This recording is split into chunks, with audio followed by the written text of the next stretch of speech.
نحمدہ و نصلی علی رسولہ الکریم۔ میرے قابل قدر دوستوں، بزرگوں اور بھائیوں، حضور اکرم صلی اللہ علیہ وآلہ وسلم نے فرمایا، یہ وہ مہینہ ہے جس مہینے میں کوئی ایک مسلمان جب دوسرے مسلمان کا روزہ افطار کرا دیتا ہے تو اس کو روزہ رکھنے والے کے برابر اجر ملتا ہے۔ کسی صحابی نے کہا، اللہ کے رسول، ہم میں ہر آدمی ایسی طاقت نہیں رکھتا کہ آدمی کو افطار کرا دیں۔ حضور اکرم صلی اللہ علیہ وآلہ وسلم نے فرمایا، افطار کرانے کا معنی پیٹ بھر کر کھانا کھلانا نہیں۔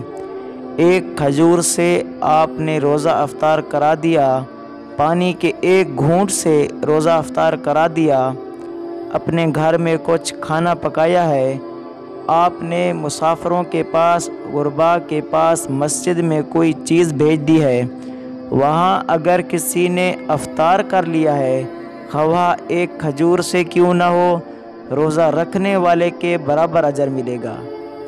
اس پر آپ سوچیں گے، مولویوں کے پاس مسجد میں 15 قسم کی چیزیں آ جاتی ہیں، اجر کس کو ملے گا؟ ہر آدمی چاہتا ہے میری چیز سے روزہ کھولیں، مجھے ثواب ملے۔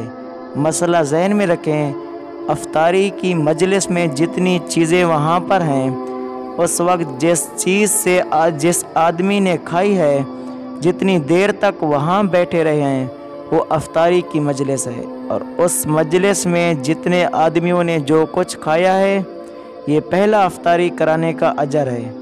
گویا ہر آدمی کو روزہ رکھنے والے کے برابر اجر ملے گا، کہ اللہ تعالیٰ کے خزانوں میں بے شک کوئی کمی نہیں ہے۔